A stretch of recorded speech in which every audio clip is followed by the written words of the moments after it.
Hello friends, आप सभी का अपने यूट्यूब चैनल एसटी ट्यूटोरियल पर स्वागत है। फ्रेंड्स, आज हम सब भारतीय अर्थव्यवस्था के टॉप 50 क्वेश्चन आंसर का एनालिसिस करेंगे, जो आपके आने वाले सभी एग्जाम के लिए काफ़ी अति महत्वपूर्ण साबित होंगे।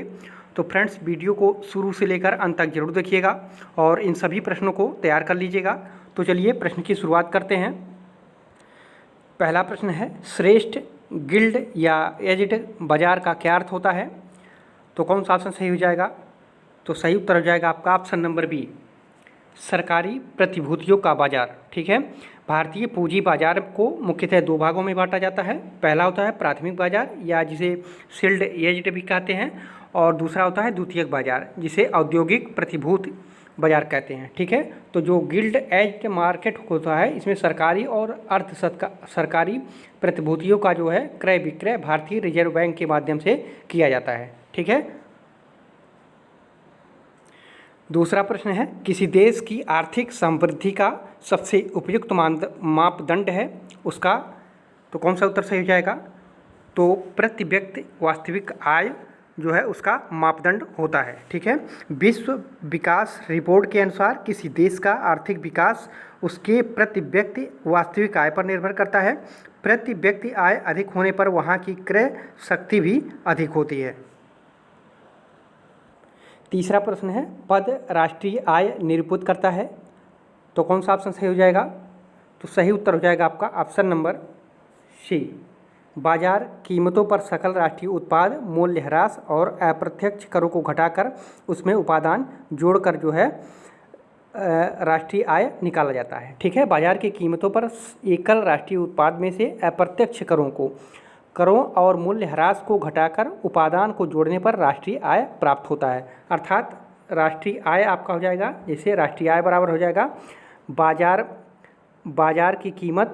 ठीक है, बाजार की कीमत पर शुद्ध राष्ट्रीय उत्पाद माइनस अप्रत्यक्ष कर। ठीक है, माइनस अप्रत्यक्ष कर और उसके बाद प्लस उपदान। ठीक है, उपदान ये करने पर जो है राष्ट्रीय आय हमारा प्राप्त हो जाता है। क्या राष्ट्रीय आय बराबर हो जाएगा आपका बाजार की कीमत पर शुद्ध राष्ट्रीय उत्पाद माइनस अप्रत्यक्ष कर प्लस उपादान। ठीक है, तो ये ऑप्शन नंबर आपका सी सही हो जाएगा। चौथा क्वेश्चन है, भारत की पंचवर्षीय योजना अंतिम रूप से अनुमोदित की जाती है किसके द्वारा? तो सही उत्तर हो जाएगा आपका ऑप्शन नंबर डी, राष्ट्रीय विकास परिषद द्वारा। ठीक है, वर्ष 1952 ईस्वी में, ठीक है, 52 ईस्वी में योजना आयोग के अनुषंगी संगठन के रूप में जो है राष्ट्रीय विकास परिषद की स्थापना की गई थी, जो एक संविधानेतर निकाय है। संघ के प्रधानमंत्री और राज्यों के मुख्यमंत्री से मिलकर बनी हुई इस परिषद का उद्देश्य है योजना के समर्थन में प्रयत्नों को गति प्रदान करना है। ठीक है, पांचवा प्रश्न है, निम्नलिखित में से किस एक समिति ने उद्योग में लघु क्षेत्र के लिए वस्तुओं का आरक्षण समाप्त करने की सिफारिश की थी? तो कौन सा ऑप्शन सही हो जाएगा? तो सही उत्तर हो जाएगा आपका ऑप्शन नंबर ए। ठीक है, आबिद हुसैन समिति ने लघु उद्योगों की समस्याओं का अध्ययन करके उनके विकास हेतु सुझाव देने को उद्योग मंत्रालय द्वारा गठित डॉक्टर आबिद हुसैन समिति की सिफारिश को 27 जनवरी 1997 को सार्वजनिक रूप से घोषित कर दिया गया था। इस समिति का गठन जो है 1 दिसंबर 1995 में किया गया था। ठीक है, 1995 में इसका गठन किया गया था। छठवां प्रश्न है, किसी कंपनी के डिबेंचर धारक उसके क्या होते हैं? तो कौन सा ऑप्शन सही हो जाएगा? तो सही उत्तर हो जाएगा आपका ऑप्शन नंबर बी, लेनदार होते हैं। किसी कंपनी के जो डिबेंचर धारक होते हैं उसके लेनदार होते हैं। किसी कंपनी के डिबेंचर धारक कंपनी के लिए ऋणदाता का कार्य करते हैं, जबकि कंपनी का शेयर धारक कंपनी का जो है हिस्सेदार होता है। सातवां प्रश्न है, बाजार में बिकने वाले सामान्य 18 कैरेट सोने में क्या होता है? तो कौन सा ऑप्शन सही हो जाएगा? तो ऑप्शन नंबर आपका सी सही हो जाएगा। ठीक है, 18 भाग सोने के तथा 6 भाग अन्य धातुओं के होते हैं, जो 18 कैरेट का सोना होता है। ठीक है, सोने की शुद्धता का मापन कैरेट में किया जाता है। 24 कैरेट का सोना जो है 100% शुद्ध होता है। बाजार में बिकने वाले सामान्य 18 कैरेट का जो सोना होता है उसमें 18 भाग सोने के तथा 6 भाग अन्य धातुओं के होते हैं। इस प्रकार ऐसे सोने की शुद्धता जो है मात्र 75% होती है। ठीक है, आठवां प्रश्न है, सर्विस उत्पाद कूट यूपीसी का अंगीकरण किसके लिए किया गया है? तो कौन सा ऑप्शन सही हो जाएगा? तो सही उत्तर हो जाएगा आपका option number C, bar code के लिए। ठीक है, सार्वभौम उत्पाद कोड यूपीसी बार कोड होता है, जिसे जनरल स्टोरों की जांच में गति लाने के उद्देश्य से निर्मित किया गया था, लेकिन अब इसे अन्य फुटकर उत्पादों के लिए भी विस्तारित किया गया है। 9वां प्रश्न है, तेल का एक बैरल लगभग किसके बराबर होता है? तो कौन सा ऑप्शन सही हो जाएगा? तो सही उत्तर हो जाएगा आपका ऑप्शन नंबर बी, 159 लीटर में एक बैरल के बराबर होता है। तेल के एक बैरल में आमतौर पर 158.98 लीटर अर्थात लगभग 159 लीटर होते हैं। अन्य इकाइयों में एक बैरल में 42 यूएस गैलन तथा जो है 34.97 जो है यूके गैलन में होता है। ठीक है, यूएस यानी संयुक्त राष्ट्र में जो है उसको 42 लीटर होता है, और जो यूके यूनाइटेड किंगडम में होता है वो 24.97 लीटर होता है। ठीक है, 10वां प्रश्न है, S&P 500 किससे संबंधित है? तो कौन सा ऑप्शन सही हो जाएगा? तो ऑप्शन नंबर हो जाएगा आपका डी, बड़ी कंपनियों के स्टॉक का सूचकांक से ये संबंधित है।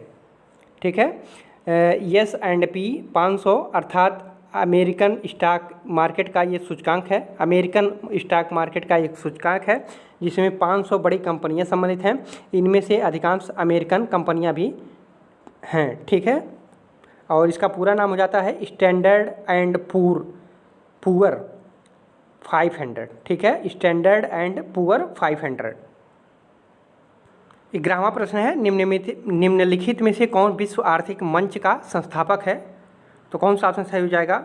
तो सही उत्तर हो जाएगा आपका option number A, class stab. ठीक है, विश्व आर्थिक मंच WEF। ठीक है, वर्ल्ड इकोनॉमिक फोरम की स्थापना जो है 1971 में जो है क्लास स्टाब के द्वारा किया गया था। ठीक है, WEF यानी वर्ल्ड इकोनॉमिक फोरम, ये 1971 में इसकी स्थापना हुई थी, और किसके द्वारा हुआ था? तो क्लास स्टाब के द्वारा हुआ था। 12वां प्रश्न है, निम्नलिखित युग्मों में से कौन सा एक सही सुमेलित नहीं है?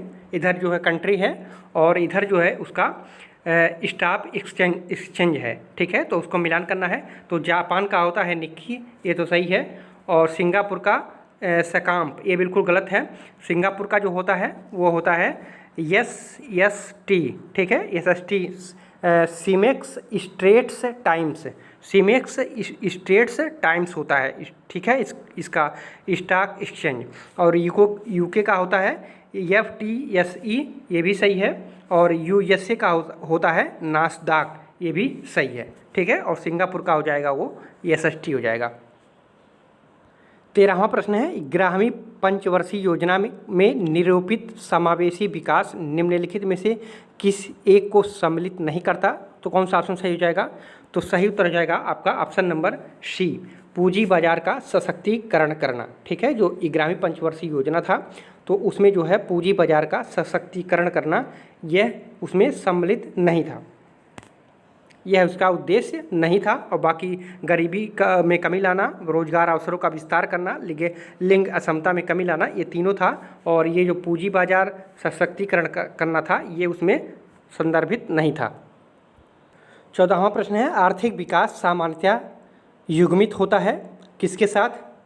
तो कौन सा ऑप्शन सही हो जाएगा?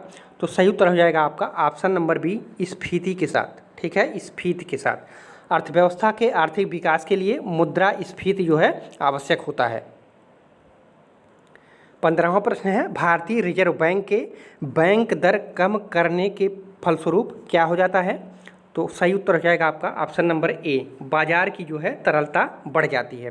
भारतीय रिजर्व बैंक द्वारा वाणिज्य बैंकों को जिस दर पर ऋण प्रदान किया जाता है उसे बैंक दर कहते हैं। इसलिए जब बैंक दर कम होती है तो वाणिज्यिक बैंकों के माध्यम से बाजार में तरलता का प्रवाह जो है वो बढ़ जाती है। 16वां प्रश्न है, भारत की पूर्व की ओर देखो नीति के संदर्भ में निम्नलिखित कथनों पर विचार कीजिए। वह जो नीति था उसमें क्या कहा गया था? इन तीनों ऑप्शन में से आपको छांटना है, तो कौन सा उससे मिलान कर रहा है? तो भारत पूर्वी एशियाई मामलों में स्वयं को एक महत्वपूर्ण क्षेत्रीय नायक के रूप में स्थापित करना चाहता है। तो ये बिल्कुल सही है, भारत की जो पूर्व नीति थी उसमें ये कहा गया था। और दूसरा है भारत शीत युद्ध समाप्त होने से उत्पन्न शून्य को भरना चाहता है। तो ये उसमें ऐसा कुछ वर्णन नहीं था। भारत अपने दक्षिण पूर्वी तथा पूर्वी एशियाई पड़ोसियों के साथ ऐतिहासिक एवं सांस्कृतिक संबंध पुनः स्थापित करना चाहता है। तो ये बिल्कुल सही है। ठीक है, तो ऑप्शन कूट जो सही हो जाएगा आपका पहला और तीसरा सही हो जाएगा। ये पहला और जो तीसरा था ये पूर्व की ओर देखो की जो नीति अपनाई गई थी इसमें इन दोनों बातों को जो है रखा गया था। 17वां क्वेश्चन है बंद अर्थव्यवस्था वह अर्थव्यवस्था है जिसमें, तो कौन सा ऑप्शन सही हो जाएगा? तो सही उत्तर हो जाएगा आपका ऑप्शन नंबर डी। बंद अर्थव्यवस्था वह अर्थव्यवस्था है जिसमें न तो निर्यात और न ही आयात होता है। ठीक है, बंद अर्थव्यवस्था से तात्पर्य ऐसी अर्थव्यवस्था से है जिसमें जो है विदेशी व्यापार पूरी तरह से प्रतिबंधित होता है। ऐसी अर्थव्यवस्था को आत्मनिर्भर अर्थव्यवस्था कहा जाता है। उदारीकरण के आज के दौर में ऐसी अर्थव्यवस्था अस्तित्व में नहीं है। 18वां प्रश्न है राष्ट्रीय ग्रामीण स्वास्थ्य मिशन के संदर्भ में प्रशिक्षित सामुदायिक स्वास्थ्य कार्यकर्ता आशा के कार्य निम्नलिखित में से कौन से हैं? तो इसमें से 4 ऑप्शन दिए गए हैं, चारों में से आपको बताना है कि कौन सा सही हो रहा है। तो इसमें पहला है स्त्रियों के प्रसव पूर्व देखभाल जांच के लिए स्वास्थ्य सुविधा केंद्र साथ ले जाना, ये सही था। और दूसरा था गर्भावस्था के प्रासंगिक सूचना के लिए गर्भावस्था परीक्षण किट का प्रयोग करना, ये भी सही था। पोषण एवं प्रशिक्षण के विषय में सूचना देना, ये भी सही था। बच्चे का प्रसव कराना, ये नहीं था। प्रसव के पूर्व ही महिला को अस्पताल ले जाना, ये उसका जो है उद्देश्य था। ये बच्चे का प्रसव कराना उस आशा का कार्य नहीं था। तो कौन सा ऑप्शन सही हो जाएगा? तो कूट नंबर आपका सही हो जाएगा ए। ठीक है, और राष्ट्रीय ग्रामीण स्वास्थ्य मिशन की जो स्थापना हुई थी वो 2005 में हुई थी। ठीक है, इसको याद रखिएगा, इसकी जो स्थापना हुई थी वो 2005 में हुई थी। 19वां प्रश्न है भारत में बैंकों द्वारा प्राथमिक क्षेत्र ऋणदान से तात्पर्य किसको ऋण देने से है? तो सही उत्तर हो जाएगा आपका ऑप्शन नंबर डी, उपयुक्त सभी में। ठीक है, जो प्राथमिक क्षेत्र में ऋण दिया जाता है वो कृषि के क्षेत्र में दिया जाता है, लघु माइक्रो एवं छोटे उद्यम के लिए दिया जाता है और दुर्बल वर्ग सभी को जो है दिया जाता है। भारत सरकार द्वारा देश में ऋण देने के संबंध में कुछ प्राथमिकताएं निर्धारित की गई जिनका मूल उद्देश्य सतत एवं समावेशी विकास है। ठीक है, और इसके अंतर्गत जो है बैंकों द्वारा दिए जाने वाला ऋण का 30% जो है कृषि को और लघु छोटे उद्यम दुर्बल वर्गों को दिया जाएगा। इन्हें ही जो है प्राथमिक क्षेत्र की संज्ञा दी गई थी। 20वां प्रश्न है प्रच्छन्न बेरोजगारी का सामान्यतः अर्थ होता है कि, कौन सा ऑप्शन सही हो जाएगा? तो ऑप्शन नंबर जो है सी सही हो जाएगा। ठीक है, श्रमिक सीमांत उत्पादकता शून्य होती है। जो प्रच्छन्न बेरोजगारी होती है उसका सामान्य अर्थ होता है उसमें जो है श्रमिक सीमांत उत्पादकता जो है शून्य होती है। और इसमें जो है उत्पादन कार्य की स्थिति जिसमें जो है आवश्यकता से अधिक लोग कार्य कर रहे हैं, यदि उत्पादन कार्य से हटा दिया जाए तो भी कार्य की दर की स्थिति पूर्व ही रहेगी। विकासशील देशों में प्रच्छन्न बेरोजगारी और संरचनात्मक बेरोजगारी जो है पाई जाती है। 21वां प्रश्न है 12वीं पंचवर्षीय योजना का मुख्य उद्देश्य क्या है? मुख्य उद्देश्य क्या था? तो सही उत्तर हो जाएगा आपका ऑप्शन नंबर डी। ठीक है, तीव्रतर धारणीय ज़्यादा समावेशी का विकास करना था। ठीक है, पंचवर्षीय जो 12वीं पंचवर्षीय योजना था वो 2012 से लेकर के 2017 तक था।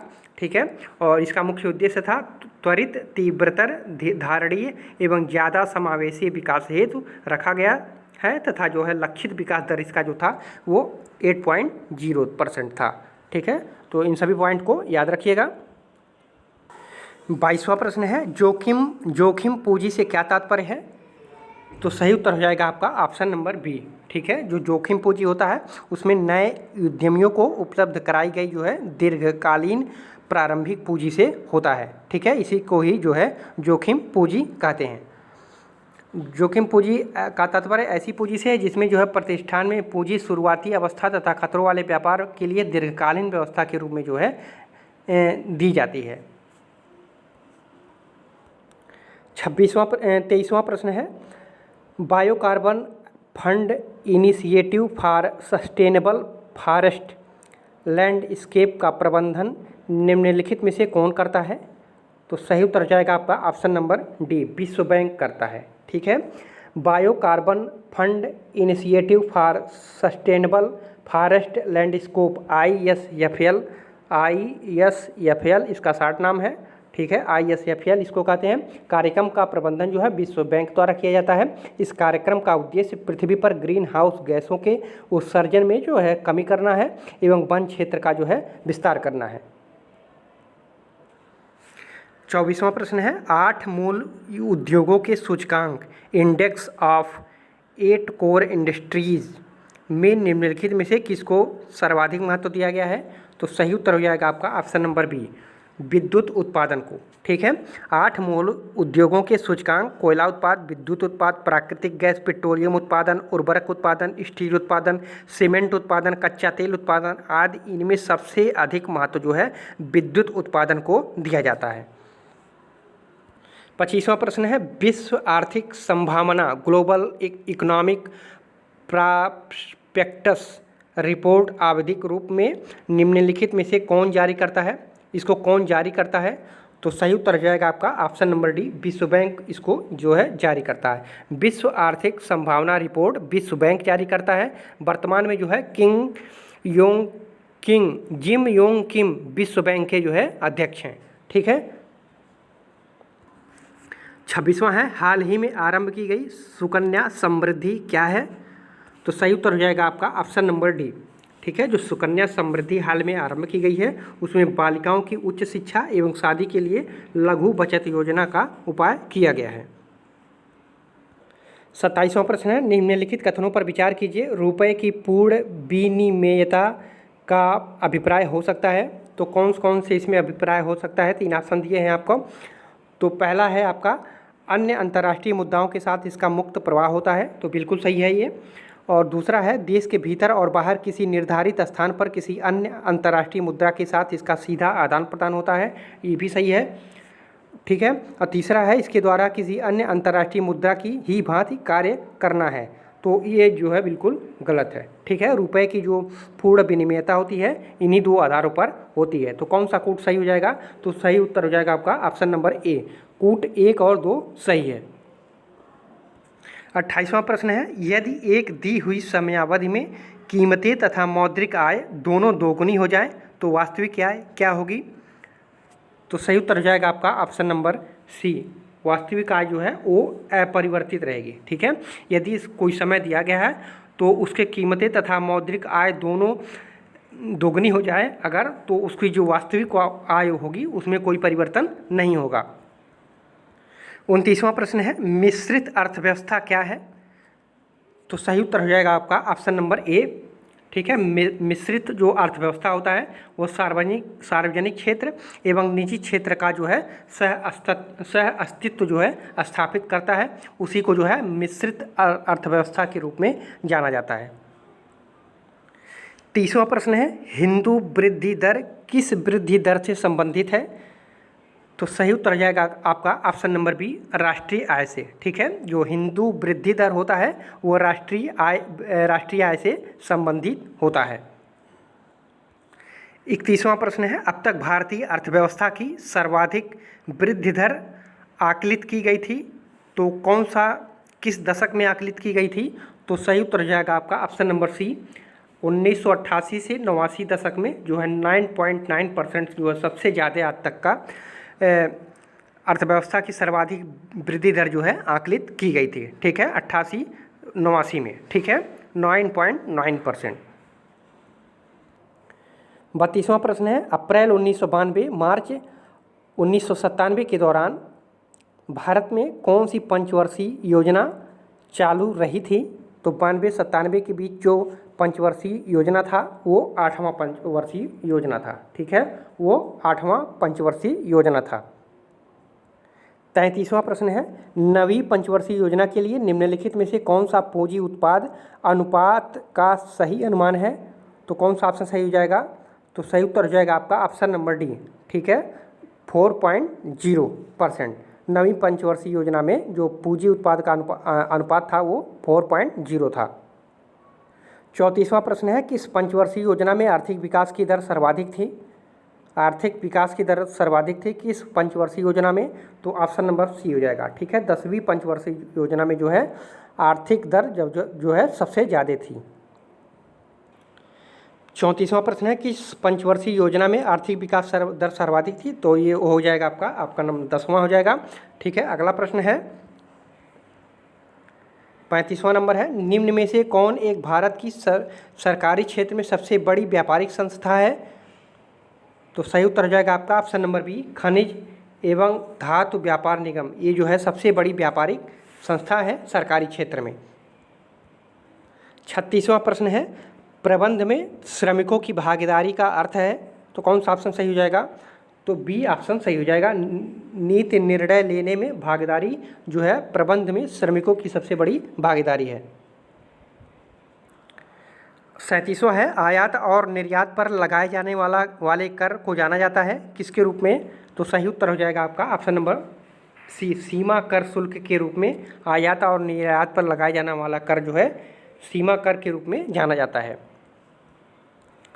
38वां है, निम्न में से कौन सा अप्रत्यक्ष कर है? तो सही उत्तर हो जाएगा आपका ऑप्शन नंबर डी, बिक्री कर को जो है अप्रत्यक्ष कर के रूप में देखा जाता है। 39वां प्रश्न है, सूची 1 और सूची 2 दिया गया है, इधर नगर है और इधर उद्योग है। तो कौन सा नगर किस उद्योग से संबंधित है? तो इसका मिलान करना है। तो कोयम्बटूर जो है वो सूती वस्त्र के लिए, ठीक है, और राउरकेला जो है वो लौह इस्पात के लिए है, और कपूरथला जो है वो रेल डिब्बा के लिए जाना जाता है, और बरौनी जो है वो तेल शोधन के लिए जाना जाता है। ठीक है, तो कौन सा कोड सही हो जा रहा है इसमें? तो ऑप्शन नंबर ए सही हो जा रहा है। ठीक है, 40वां प्रश्न है, भारत में पर्यटन और होटल उद्योग का विकास निम्नलिखित में से किसका कार्य है? तो सही उत्तर हो जाएगा आपका ऑप्शन नंबर बी, आईटीडीसी के द्वारा जो है होटल उद्योग का विकास और भारत में पर्यटन का जो है क्षेत्र में इन्हीं का सबसे बड़ा योगदान होता है। 41वां है, भारतीय रिजर्व बैंक में ओपन मार्केट ऑपरेशन से आशय है। तो कौन सा ऑप्शन सही हो जाएगा? तो सही उत्तर हो जाएगा आपका ऑप्शन नंबर ए, सिक्योरिटीज़ में व्यापार करना। ठीक है, ऑप्शन नंबर ए सही हो जाएगा। 42वां नंबर है, निम्नलिखित में से शेयर बाजार में कौन सटोरिया नहीं है? तो सही उत्तर हो जाएगा आपका ऑप्शन नंबर सी, दलाल। ये जो दलाल होते हैं ये सटोरिया नहीं होते हैं। 43वां नंबर है, नई WPI श्रृंखला का प्रारंभ हुआ था। तो कब इसका प्रारंभ किया गया था? तो सही उत्तर हो जाएगा आपका ऑप्शन नंबर डी, 14 सितंबर 2010 को इसका जो है प्रारंभ किया गया था, नई WPI को। 44वां है, भारत में कौन क्रेडिट रेटिंग एजेंसी है? क्रेडिट रेटिंग एजेंसी कौन है? तो इसमें से जो है सभी हैं, क्रेडिट रेटिंग एजेंसी सभी हैं। तो ऑप्शन नंबर उपरोक्त सही, ऑप्शन नंबर डी सही हो जाएगा। ठीक है, उपरोक्त सभी जो हैं वो क्रेडिट रेटिंग एजेंसी हैं। 45वां है, निम्नलिखित में से कौन सी एक वाणिज्यिक बैंक की परिसंपत्ति है? तो सही उत्तर हो जाएगा आपका, किसानों को साख जो दिया जाता है उसमें इसको जो है वाणिज्यिक बैंक की परिसंपत्ति माना जाता है, और इसके द्वारा जो है किसानों के आय में बढ़ोतरी के लिए कार्य किया जाता है। 46वां है, ये गलत प्रिंट हो गया, ये 46वां क्वेश्चन है, केंद्र व राज्यों के मध्य वित्त का बंटवारा किया जाता है तो किसके द्वारा? तो कौन सा उत्तर सही हो जाएगा? तो सही उत्तर हो जाएगा आपका ऑप्शन नंबर बी, वित्त आयोग की सिफारिश पर जो है केंद्र व राज्यों के मध्य वित्त का बंटवारा किया जाता है। 47वां प्रश्न है, किस वर्ष योजना अवकाश नहीं रहा? तो कौन सा उत्तर सही हो जाएगा? तो सही उत्तर हो जाएगा आपका ऑप्शन नंबर ए, 1965-66 में जो था इसमें योजना अवकाश इसमें नहीं हुआ था, 1965 और 66 में। 48वां प्रश्न है, भारत का सार्वजनिक क्षेत्र में सबसे बड़ा वाणिज्यिक बैंक कौन सा है? तो सही उत्तर हो जाएगा आपका option number C, State Bank of India. ठीक है, सार्वजनिक क्षेत्र में सबसे बड़ा वाणिज्यिक बैंक है। 49वां प्रश्न है, निम्नलिखित में से कौन भारत में व्यापारी बैंकों की देनदारियों में सबसे महत्वपूर्ण अंश है? तो सही उत्तर हो जाएगा आपका ऑप्शन नंबर बी, सावधि जमा है। ठीक है, ये देनदारियों में सबसे जो है महत्वपूर्ण अंश व्यापारियों के लिए माना जाता है। 50वां और अंतिम प्रश्न होगा, पूंजी बाजार से क्या आशय है? तो पूंजी बाजार जो होता है उसका संबंध शेयर बाजार से होता है। ठीक है, उसका संबंध जो होता है वो शेयर बाजार से होता है। फ्रेंड्स, ये रहे आज के 50 महत्वपूर्ण प्रश्न जो आने वाले सभी एग्जाम में आपके लिए बहुत ही महत्वपूर्ण साबित होंगे। फ्रेंड्स, अगर वीडियो अच्छा लगा हो तो चैनल को सब्सक्राइब कीजिए, वीडियो को लाइक कीजिए और फिर मिलते हैं अगली वीडियो में इसी तरह से महत्वपूर्ण कुछ प्रश्नों के साथ। पूरा वीडियो पे देखने के लिए आप सभी को धन्यवाद।